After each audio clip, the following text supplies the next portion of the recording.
La bodega de la granja de los trillizos Farmer. Ataron a 44 mujeres en su sótano, y lo que les hicieron es escalofriante. Eso fue lo que Margaret Whitmore, de 17 años, descubrió cuando levantó esas tablas sueltas en el granero de los hermanos Brennan. 44 cruces de madera. 44 nombres grabados en la oscuridad. La última cruz estaba fechada ayer. Los trillizos Brennan eran pilares de su comunidad en Missouri. Hospitalarios con los viajeros, leales a la iglesia, dignos de confianza para todos.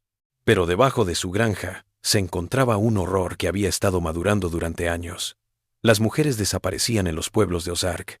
Hijas, esposas, hermanas. Todas eran consideradas fugitivas o rebeldes por aquellos que prometieron protegerlas. Margaret descubrió la verdad que la policía no quiso ver. Encontró a las supervivientes encadenadas en esa bodega.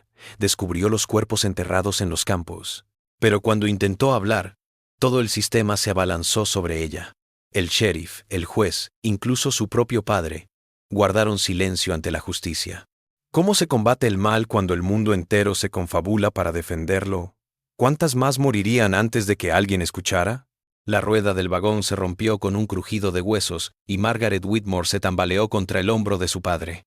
Su caballo se encabritó. El reverendo Samuel Whitmore tomó las riendas con manos firmes. Su rostro curtido se frunció mientras examinaba los daños. La llanta de hierro se había roto limpiamente, dejando al descubierto dientes metálicos dentados que destrozarían la rueda de madera si intentaban seguir por el camino pedregoso de Ozark. «El Señor nos está probando hoy, Margaret», dijo su padre, aunque su voz tenía más frustración que fe. Aún estaban a 20 millas del siguiente asentamiento, y las nubes de tormenta se acumulaban sobre sus cabezas como una sentencia oscura. A los 17 años, Margaret había recorrido estos circuitos mensuales por la zona rural de montaña de Missouri, lo suficiente como para saber que quedarse varado allí significaba depender de la amabilidad de los extraños, y que esa amabilidad a menudo tenía un precio. La granja Brennan emergió de entre los árboles como una oración respondida. Sus muros encalados y sus vallas de postes partidos denotaban prosperidad y orden en una tierra donde no abundaban. Jeremiah Brennan apareció en el granero antes de que llamaran. Sus hombros anchos y su barba plateada lo delataban como el mayor de los famosos trillizos. Detrás de él entraron sus hermanos. Ezequiel, sonriente y de modales suaves, y Caleb, cuyos ojos pálidos parecían absorberlo todo sin revelar nada. Reverendo Whitmore, la voz de Jeremiah resonó en el patio con sinceridad. ¿Qué le trae a nuestro pequeño rincón de la creación de Dios? Su rostro se contorsionó en preocupación al ver la rueda rota. Veo que el Señor me ha puesto en necesidad de socorro. Hermanos, tenemos huéspedes que necesitan nuestra caridad cristiana. Margaret solo había oído hablar de los trillizos Brennan en todas las colinas. Donaban a todas las iglesias. Alimentaban a las familias necesitadas. Abrían su casa a los viajeros. El propio sheriff Coleman Brass había dicho una vez que el área sería afortunada de tener más hombres así. Mientras Jeremiah y Ezequiel ayudaban a su padre a descargar el carro, Margaret observó a Caleb callado junto a la puerta del granero. Su mirada firme sobre ella le hizo la piel de gallina. «Claro que se quedan a dormir», repitió Ezequiel, su voz suave como la lluvia de primavera. «Martha, nuestra ama de llaves, ha preparado una cena deliciosa y tenemos camas cómodas para viajeros cansados. Mañana en la mañana, Jeremiah puede hacer que esa rueda vuelva a estar como nueva». Señaló la granja con hospitalidad, aunque Margaret notó cómo los ojos de Caleb seguían cada uno de sus pasos mientras cruzaban el patio. El interior de la granja revelaba un cuidado y una riqueza sencilla.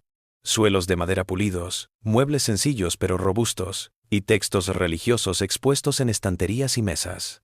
Martha, una mujer severa de unos 50 años, sirvió una cena de pan de maíz, carne de cerdo salada y verduras enlatadas, mientras los hermanos llenaban a su padre de historias sobre sus obras de caridad por toda la zona. Contaron historias de viudas cuyos techos habían arreglado, huérfanos que habían alimentado, familias que habían ayudado en tiempos difíciles. «El Señor nos ha bendecido», dijo Jeremiah, sus manos gastadas gesticulando, «y la riqueza compartida se multiplica. Creemos que debemos socorrer al necesitado al débil, la mujer que viaja sola, el inmigrante sin familia, el que puede caer por las rendijas de la sociedad.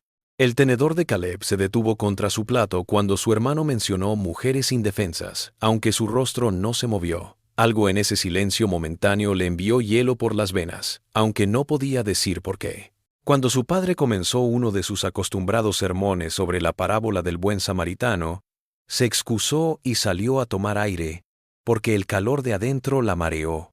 La noche de Missouri había refrescado con el primer aliento del otoño, trayendo consigo el aroma a humo de madera y hojas muertas. Margaret se dirigió al granero, una curiosidad que no podía ignorar.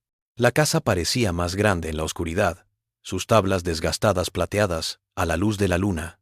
Siempre había sido curiosa, una característica que su padre alababa y temía que la metiera en problemas. Algo en la forma demasiado perfecta de la granja le pareció intencionado, como un decorado creado para persuadir en lugar de simplemente ser.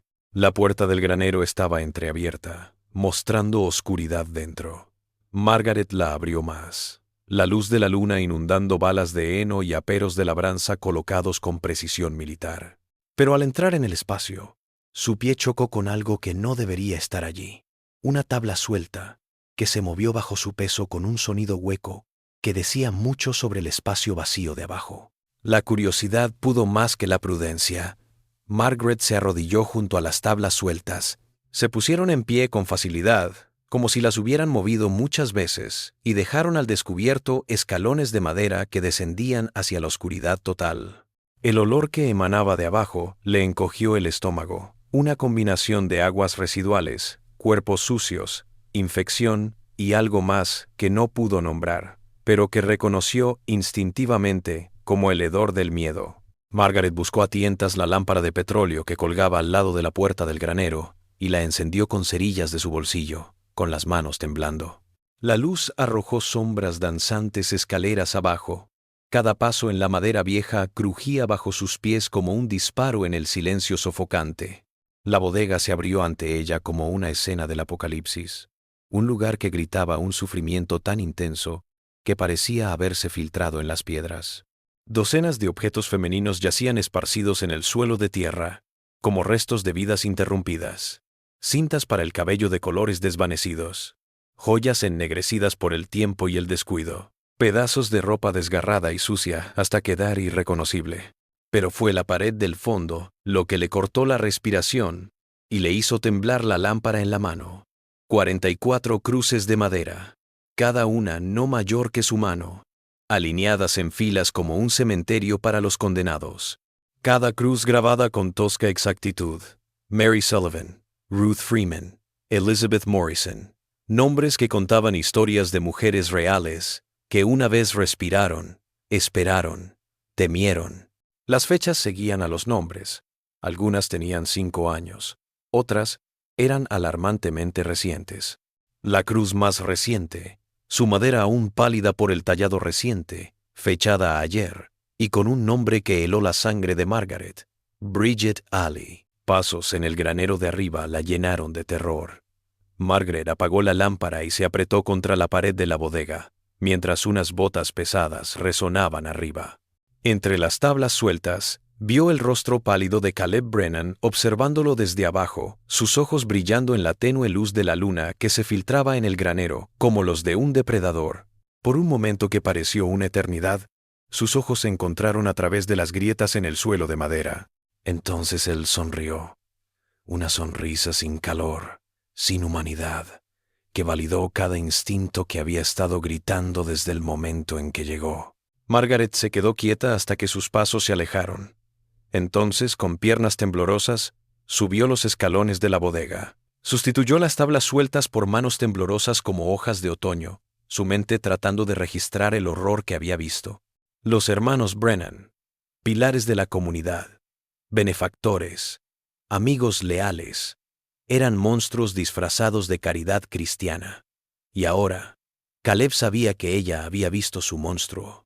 Mientras Margaret se deslizaba de nuevo hacia la granja, lo vio de pie junto a la ventana de la cocina, sus ojos pálidos siguiéndola por el patio. Mañana partirían de allí. Pero Margaret supo con aterradora certeza, que el horror que había desenterrado la perseguiría mucho después de que se arreglara la rueda de su vagón y regresaran a la supuesta seguridad de la civilización.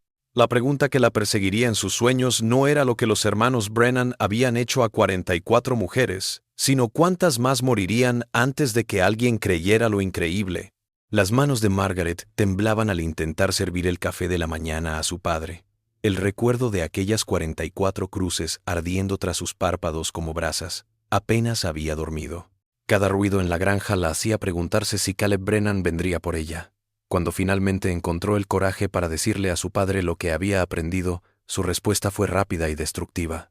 Margaret Elizabeth Whitmore, no perjurarás contra estos buenos cristianos, había dicho, su voz ronca por la vergüenza y el temor.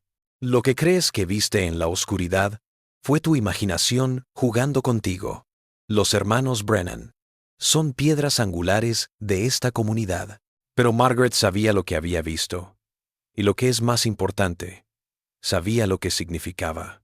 Mientras su vagón reparado se alejaba de la granja esa mañana, lo vio a Caleb de pie en la puerta del granero, esa sonrisa helada en sus labios. Se tocó el ala del sombrero en una falsa cortesía, y Margaret supo la señal por lo que era. Una promesa de que sus caminos se cruzarían de nuevo. Su padre se negó a hablar de eso, y tachó sus intentos de abordarlo como histeria femenina que debía ser corregida en lugar de tenida en cuenta. Las 3 semanas siguientes fueron un infierno de sondeos disfrazados de controles de rutina en destacamentos aislados. Mientras su padre predicaba, Margaret preguntaba en voz baja a las familias locales, indagando por hijas, hermanas y esposas desaparecidas.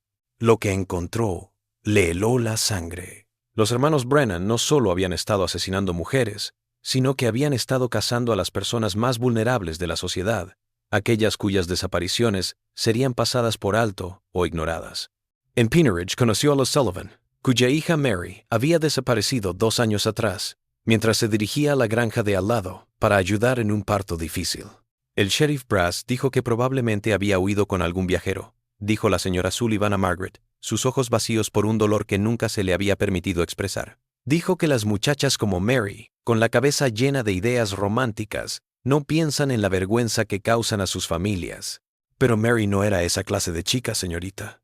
Era oro puro. En la granja Morrison, Margaret se enteró de que Elizabeth Morrison había desaparecido tras conseguir trabajo como costurera para gente decente cerca de Brennan Ridge. Cuando Isabel no regresó a casa como se había prometido, su familia fue informada de que había sido despedida por robo y había huido del condado avergonzada. Pero Elizabeth nunca robó una manzana en su vida, argumentó su hermano John con las manos callosas apretadas en puños. Mandaba dinero a casa, y luego las cartas cesaron. El sheriff dijo que no había nada que investigar. El mismo patrón se repitió con cada familia que Margaret visitaba. Las desaparecidas eran difamadas por las autoridades, tachadas de inmorales, locas o delincuentes para así justificar la falta de investigación sobre su paradero. El sheriff Coleman Brass había denegado todas las peticiones de equipos de búsqueda o investigación, despidiendo a las familias afligidas con cruel eficiencia. Margaret comprendió que estaba catalogando no solo tragedias aisladas, sino la evidencia de una campaña sistemática para silenciar a poblaciones enteras. Su gran oportunidad llegó al conocer a Moses Freeman, un esclavo liberado que trabajaba como herrero del pueblo. Se había enamorado de su herrería por el sonido del martillo sobre el yunque, un latido de corazón, firme, poderoso, desafiante. Moisés era un hombre de 45 años, con ojos inteligentes que parecían absorberlo todo sin revelar nada. Muy parecido a su padre, pero sin la ceguera voluntaria que había afectado a Samuel Whitmore. «Está preguntando por mujeres desaparecidas», dijo Moisés sin rodeos, mientras Margaret se acercaba a su herrería. Su voz tenía la cadencia de un hombre que había aprendido a moverse en el mundo blanco sin perder el respeto por sí mismo. «Las noticias vuelan en los pueblos pequeños, señorita Whitmore. Dicen que la hija del predicador va de casa en casa desenterrando viejas heridas». Las mejillas de Margaret se calentaron, pero Moisés levantó una mano antes de que pudiera hablar. «No la estoy culpando, niña, y estoy diciendo que no eres la única que ha notado el patrón. Mi Ruth se perdió hace 2 años. Aceptó trabajo de sirvienta para los hermanos Brennan. Volvería a casa todos los domingos a cenar. Cuando dejó de venir, fui a verla. Su martillo golpeó el hierro al rojo vivo con fuerza. El sheriff Brass me dijo que Ruth había regresado al sur, a casa. Dijo que los esclavos libertos siempre andaban rodando, que no debía esperar fidelidad de los suyos. La acritud en la voz de Moisés estaba controlada, pero Margaret podía oír el dolor debajo. «Pero usted no le creyó», dijo ella. Moisés dejó el martillo y la miró, sus ojos pesando. «Señorita Whitmore, he estado catalogando a cada mujer que ha desaparecido en este condado en los últimos 5 años. 43 nombres, edades, descripciones, últimas ubicaciones conocidas. Cada familia rechazada por el sheriff Brass. Cada desaparición atribuida a falta de moral o desviación natural. ¿Por qué empecé a contar? Porque Ruth era la persona más inteligente que conocía, y no habría desaparecido sin decir nada. Alguien asesinó a mi hija, y ese alguien ha estado matando mujeres en todas estas colinas». El corazón de Margaret se aceleró, al comprender que había encontrado el aliado que tanto necesitaba. Moisés Freeman no era cualquier padre en duelo. Era un hombre que había estado catalogando la misma evidencia que ella casi descubre. Cuando le contó lo de las Cruz en la bodega Brennan, lo de los 44 nombres grabados en la madera, su expresión cambió de cansancio a sombría resolución. 44, repitió en voz baja. Tenía 43 en la lista. Ruth Freeman era la 43. Se quedaron en silencio un rato, esa matemática colgando entre ellos como una lápida. Moisés se dirigió a un cofre de madera al lado de su fragua y sacó un libro de contabilidad encuadernado en cuero. Sus hojas estaban repletas de una escritura pulcra. Cada nombre, cada fecha, cada familia a la que se le ha dicho que su dolor no importa. Creí que alguien querría saber la verdad algún día. Margaret abrió el libro con reverencia, pasando sus dedos por las páginas de meticulosa documentación que representaban años de paciente trabajo. Moisés había anotado no solo nombres y fechas, sino también patrones de comportamiento, relaciones entre las víctimas y, lo más importante, evidencia de que las desapariciones estaban siendo encubiertas activamente por las autoridades locales. «¿Por qué no llevó esto a los alguaciles federales?», preguntó ella. La risa de Moses fue amarga. «Soy un esclavo liberado en Missouri, señorita Whitmore. Mi palabra contra la de hombres blancos respetados, no vale el aire para hablarla. Pero su palabra, la hija de un predicador, blanca, educada, respetable, eso pesa más de lo que yo jamás podré». Se inclinó hacia adelante, su voz apremiante. «Pero necesitamos más que acusaciones. Necesitamos evidencia que ni siquiera los policías corruptos puedan ignorar». Mientras Margaret revisaba los archivos de Moisés, una horrible comprensión comenzó a abrirse paso. La granja Brennan se situaba en un punto crítico donde convergían 3 condados, Crawford, Gascanade y Marie, creando así una jurisdicción confusa a propósito. Cuando las familias informaban sobre la desaparición de mujeres, el sheriff Brass podía decir que había sucedido en otro condado y que buscaran allí. Pero cuando lo intentaban, los funcionarios de esos condados se remitían a Brass en un círculo vicioso de derivación de responsabilidad que garantizaba que nunca se llevara a cabo una investigación real. «No es solo incompetencia», murmuró Margaret, su dedo siguiendo las notas cuidadosas en el libro de Moisés. «Es intencional. Han hecho el sistema para proteger a los hermanos Brennan». Moisés asintió sombrío. «Y más allá del sheriff, el juez Cornelius Wade firma cada sobreseimiento, cada negativa de investigación. Los hermanos tienen dinero, poder, contactos políticos hasta en Jefferson City. Han creado una máquina de matar, y todos los funcionarios de 3 condados están a su servicio». Margaret cerró el libro de contabilidad, su mente girando ante la magnitud de la conspiración que había descubierto. 44 mujeres muertas, sus cuerpos enterrados en la granja Brennan, sus familias silenciadas por un sistema que priorizaba la reputación de sus asesinos sobre la vida de sus víctimas. Pero ahora ella y Moses tenían papeles, evidencia, nombres, fechas que no podían simplemente atribuirse a histeria o imaginación. Se preguntaba si alguien con autoridad escucharía, o si la conspiración llegaba demasiado alto para que la justicia alguna vez tuviera una oportunidad.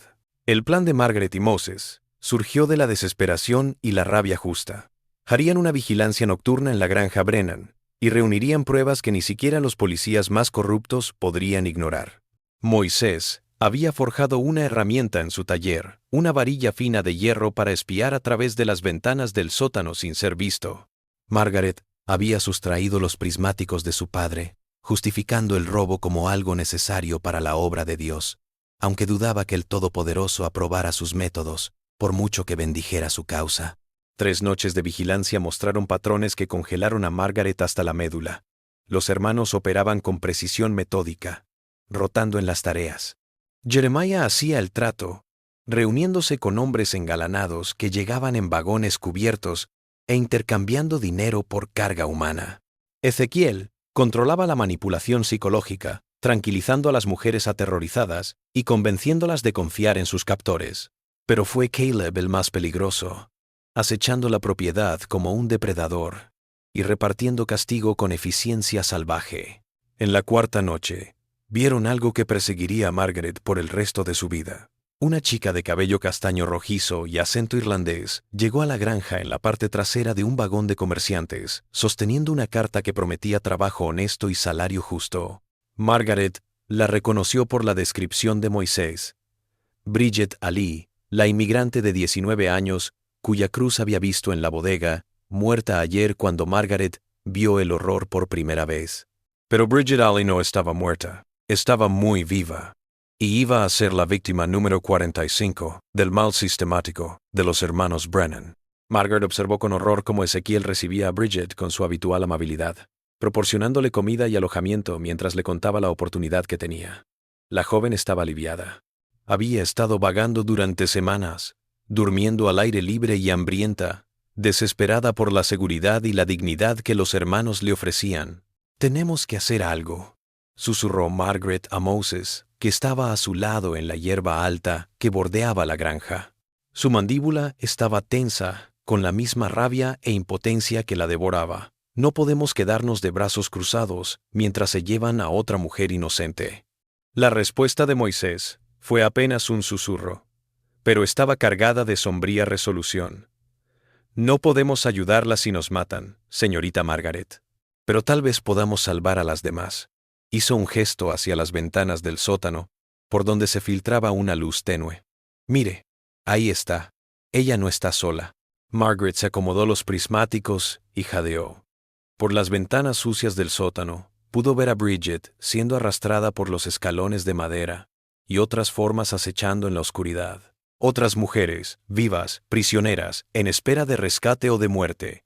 La cruz con el nombre de Bridget no había sido su muerte, sino su captura, su descenso a un infierno que podía extenderse por días, semanas o meses antes de que llegara su agonía final. «¿Cuántas crees que hay ahí abajo?», preguntó Margaret, su voz apenas firme. Moisés había estado contando sombras, su precisión de herrero puesta en la aritmética más monstruosa. 6, tal vez 7. «No puedo decirlo con la luz, pero están vivas, señorita Margaret». Todas siguen vivas. El saber que realmente podían rescatar a mujeres vivas en lugar de solo vengar a las muertas convirtió su labor de documentación en rescate. Pero también creció el peligro. Los hermanos no eran solo asesinos, eran tratantes de esclavas que dirigían una red sofisticada que llegaba mucho más allá de su aislada granja de Missouri. Margaret y Moses estaban a punto de enfrentarse no solo a 3 asesinos, sino a todo un sistema de corrupción y encubrimiento. Su primer intento de rescate se produjo 2 noches después, cuando los 3 hermanos habían viajado a la ciudad para asistir a lo que Jeremiah había proclamado que eran reuniones de negocios cruciales. Margaret y Moses se acercaron a la granja con herramientas que Moses había hecho para forzar cerraduras y abrir puertas. La puerta del sótano estaba cerrada con un candado de hierro, pero las habilidades de Moisés lo hicieron desaparecer. El olor en la bodega era peor de lo que recordaba Margaret. Aguas residuales, cuerpos sin lavar, infección, desesperación rancia. Pero bajo todo, algo le llenó de esperanza. Voces de mujeres, débiles pero reales, susurrando palabras de consuelo y desafío. No eran víctimas destrozadas en espera de la muerte. Eran supervivientes aferradas a la vida y la razón por medio del apoyo mutuo y la negativa a rendirse. Bridget Lee estaba encadenada cerca de la entrada, su cabello castaño rojizo enmarañado y su vestido verde hecho jirones, pero sus ojos ardían con un espíritu indomable. Tras ella, Margaret pudo ver a otras 5 mujeres de distintas edades, todas marcadas por el cautiverio, pero ninguna de ellas doblegada por él, como sus captores pretendían. «¿Quiénes sois?», murmuró Bridget en su acento irlandés. «¿Habéis venido a ayudarnos o a empeorar las cosas?» «Estamos aquí para liberarlas», respondió Margaret, su voz firme, aunque las lágrimas corrían por su rostro. «Soy Margaret Whitmore, y él es Moses Freeman. Sabemos lo que hicieron los hermanos Brennan, y nos aseguraremos de que paguen por ello».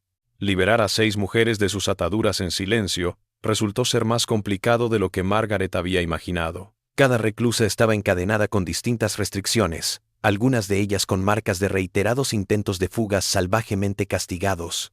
Moisés actuó con eficiencia metódica, sus herramientas de herrero trabajando rápidamente en los toscos grilletes de hierro, mientras que Margaret ayudaba a sostener a las mujeres debilitadas y ofrecía lo poco de consuelo que podía.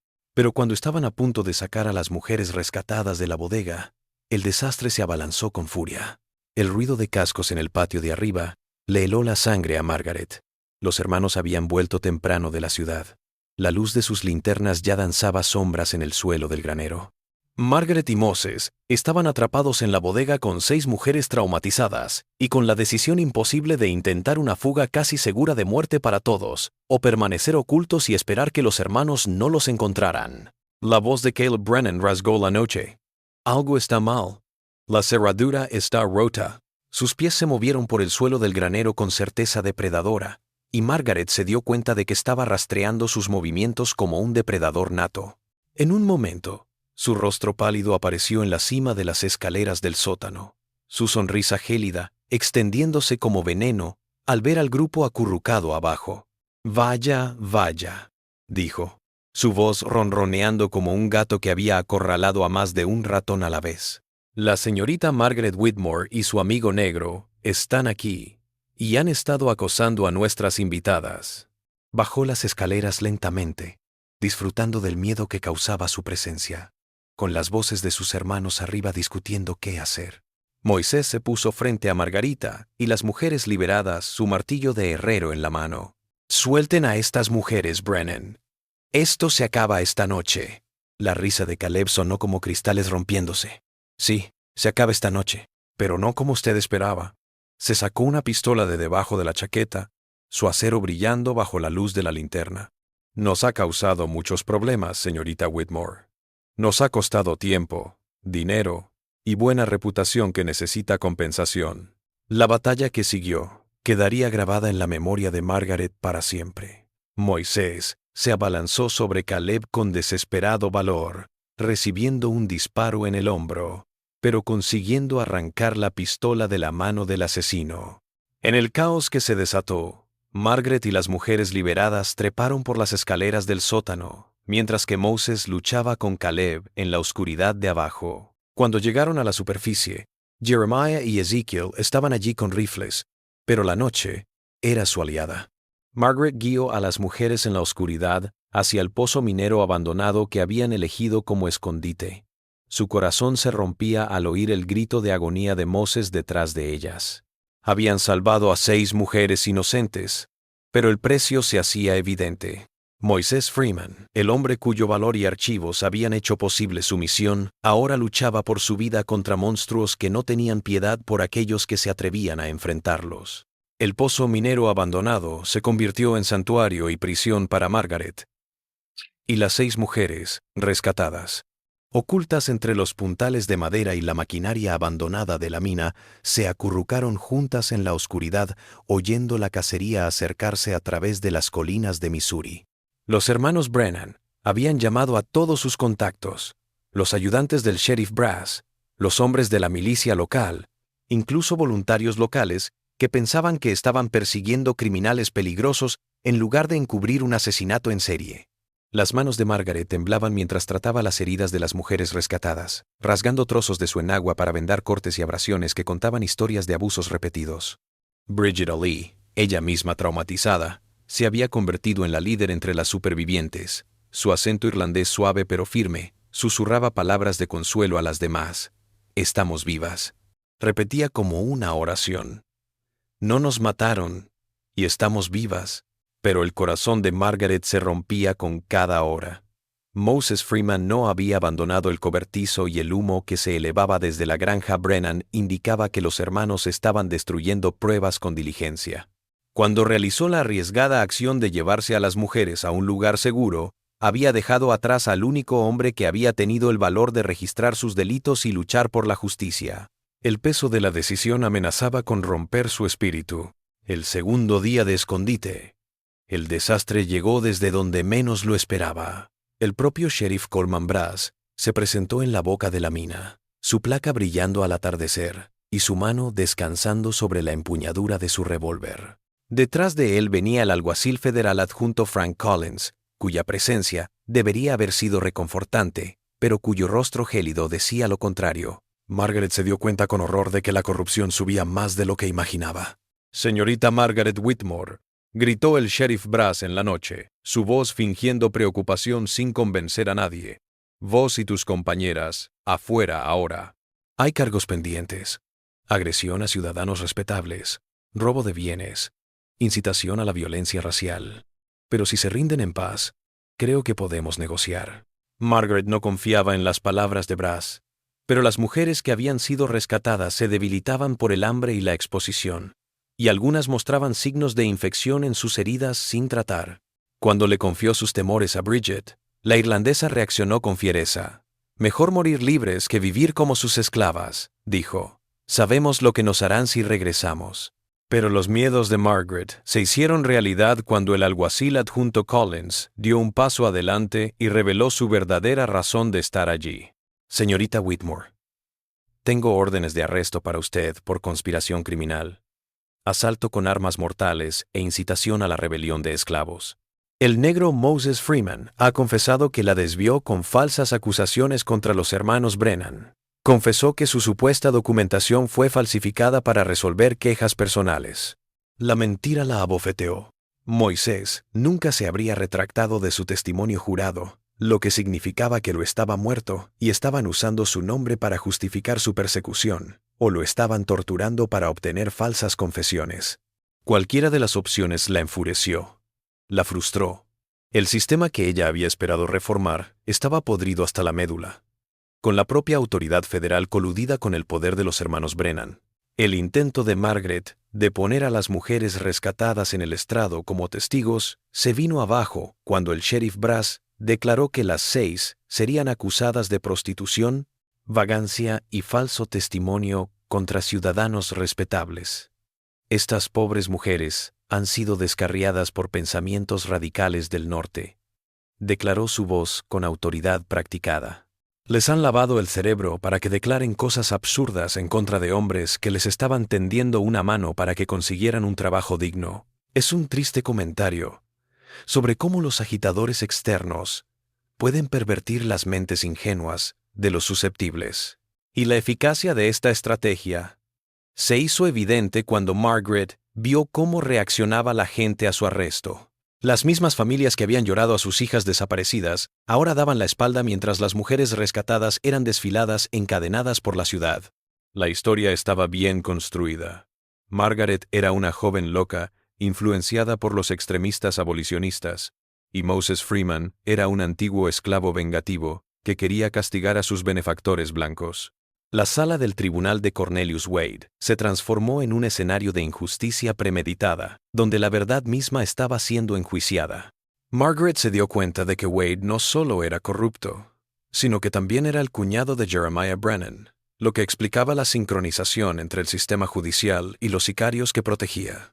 Cuando Margaret trató de ofrecer como evidencia los papeles de Moisés, el juez Wade los rechazó como delirios inventados por un criminal conocido y agitador racial. El testimonio de las sobrevivientes fue sistemáticamente destruido a través del asesinato de carácter y tecnicismos legales. Bridget Alley, quien había mantenido en alto la moral de las demás durante su encarcelamiento, Se derrumbó cuando el juez Wade declaró que su condición de inmigrante invalidaba su testimonio y que sería deportada inmediatamente después de cumplir su condena por falso testimonio. Una tras otra, las otras supervivientes se retractaron de sus relatos ante la amenaza conjunta de acciones legales, ostracismo social y la promesa de clemencia si reconocían su confusión. La traición de su padre fue la que más dolió. El reverendo Samuel Whitmore se presentó en la corte, no para defender a su hija, sino para denunciarla públicamente y rogar al tribunal que tuviera piedad de una joven desviada por pensamientos peligrosos. Su declaración retrató a Margaret como loca, histérica y delirante, una locura que había sido alimentada por juntarse con radicales locales. Mi hija siempre ha tenido una imaginación desbordada, declaró, su voz firme, pero sus ojos incapaces de sostener la mirada de Margaret. Sospecho que su cambio de comportamiento se deba a que ha estado leyendo literatura prohibida sobre abolicionistas del norte y sufragistas. Estas ideas han violado sus instintos femeninos y la han impulsado a acusar a hombres cuyo único delito fue practicar la caridad cristiana. El precio de la justicia se hizo insoportable cuando Margaret se sentó en su celda, en espera de ser llevada al manicomio estatal, al que el juez Wade la había condenado por tratamiento mental. A través de su ventana enrejada podía ver humo que se elevaba desde la herrería de Moses Freeman, y supo que la última evidencia de los delitos de los hermanos Brennan estaba siendo eliminada. El libro de contabilidad de 5 años había sido descartado como fantasía y su autor había desaparecido de los registros. Pero la última puñalada llegó cuando Margaret descubrió la extensión total de la conspiración que encubría a los hermanos Brennan.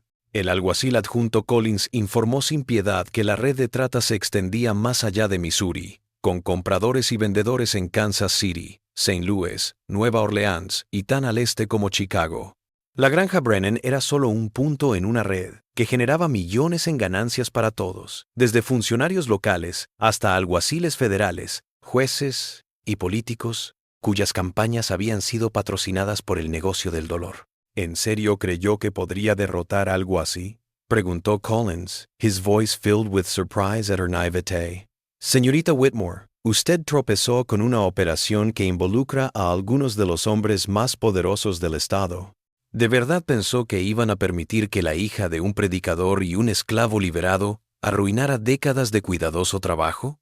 Mientras llevaban a Margaret para iniciar su viaje al asilo, vio a Caleb Brennan de pie fuera del juzgado, sus ojos pálidos siguiéndola con cruel satisfacción.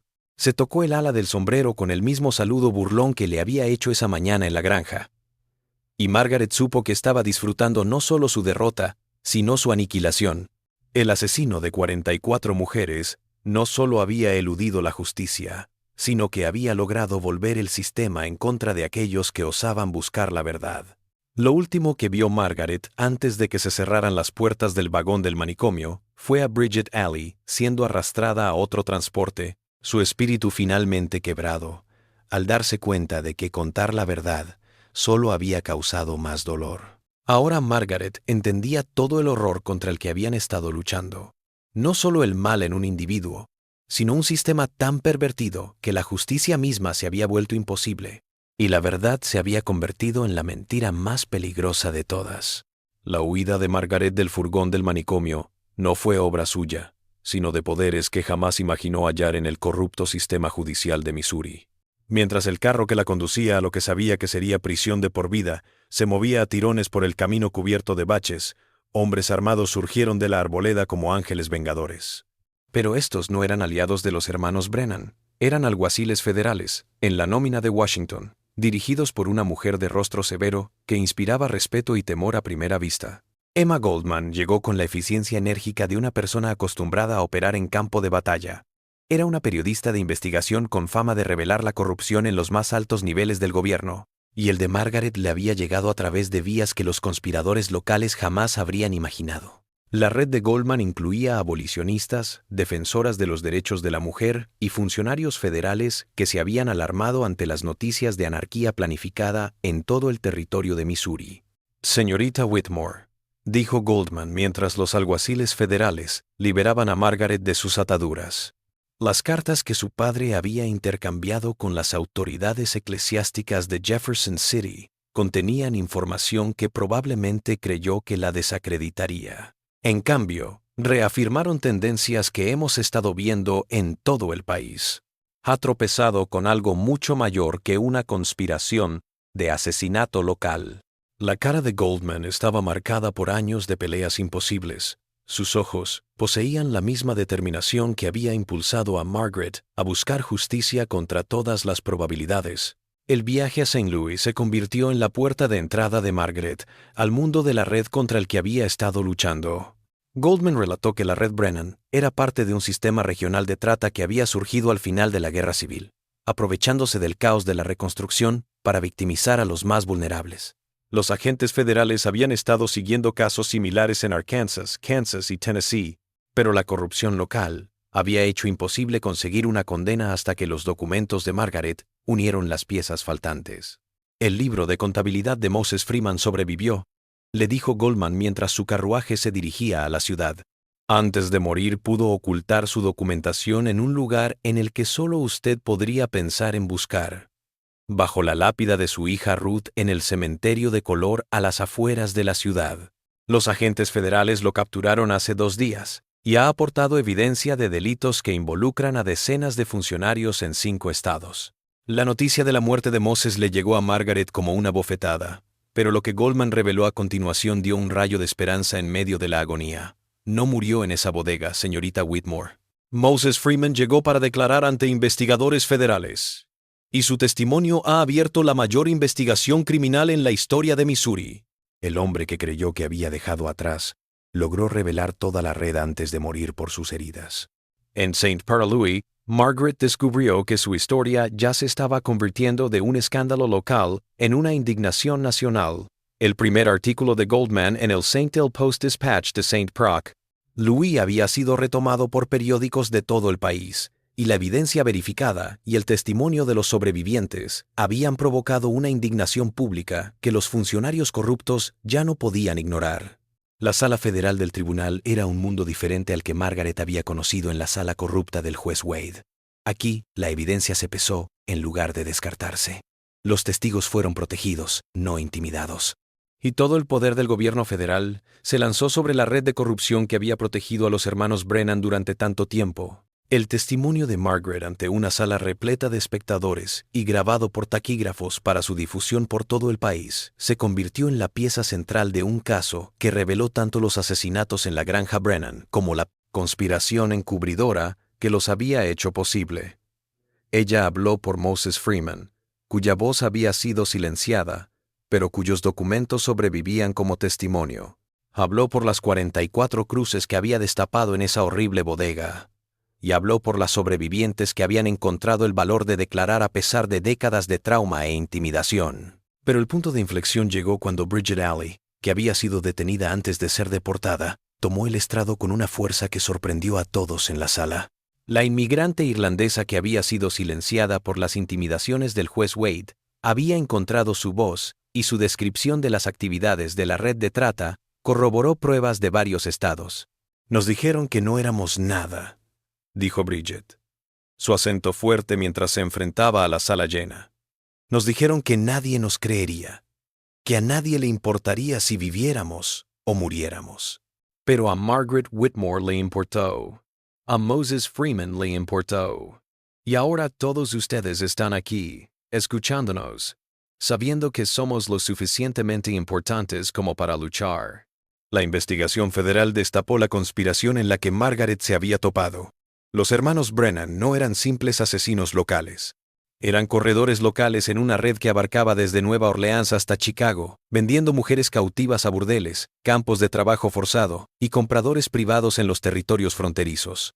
El juez Wade, el sheriff Brass y docenas de otros estaban en la nómina para proteger la operación. Los juicios que vinieron después desmantelaron la red corrupta que protegía el mal sistémico en toda la región. Jeremiah y Caleb Brennan fueron condenados y ahorcados, aunque Ezequiel se había suicidado antes del juicio para evitar testificar contra sus víctimas. El juez Wade y el sheriff Brass fueron condenados a prisión, lo que acabó con sus carreras, y decenas de funcionarios de menor rango fueron llevados ante la justicia o avergonzados. Margaret pasó de ser una joven difamada a un ícono de valentía moral. Le llegaron invitaciones para hablar de organizaciones de derechos de las mujeres, grupos religiosos y sociedades reformadas de todo el país. Su historia se convirtió en un grito de batalla para aquellos que luchaban contra la injusticia institucionalizada, y su testimonio ayudó a impulsar la legislación federal para prevenir conspiraciones similares. Pero el precio de la justicia seguía siendo elevado. La relación de Margaret con su padre nunca se recuperó completamente de su traición en los juicios. Aunque el reverendo Whitmore finalmente admitió su cobardía moral y dedicó sus años restantes a ayudar a las familias victimizadas por la trata, el trauma de ser testigo de un mal tan organizado y de saber lo cerca que estuvo toda la conspiración de tener éxito, dejó cicatrices psicológicas que nunca sanarían por completo. 5 años después de los juicios, Margaret se encontraba en el pequeño cementerio donde estaba enterrado Moses Freeman, colocando flores en su tumba junto a las de las 44 mujeres cuyos cuerpos finalmente habían sido recuperados y enterrados decentemente.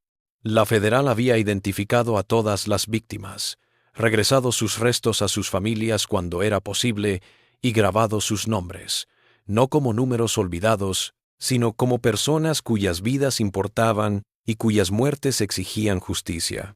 Se había casado con Thomas Hartwell, uno de los fiscales federales que habían ayudado a llevar la conspiración a juicio, y habían creado casas seguras para sobrevivientes de trata en todo Missouri.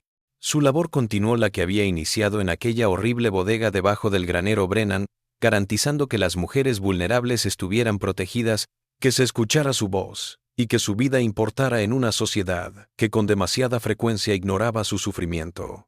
De pie entre las tumbas que había visto por primera vez grabadas en cruces de madera, Margaret pensó en el costo de buscar justicia en un mundo creado para proteger a los fuertes a expensas de los débiles. Moisés Freeman había muerto.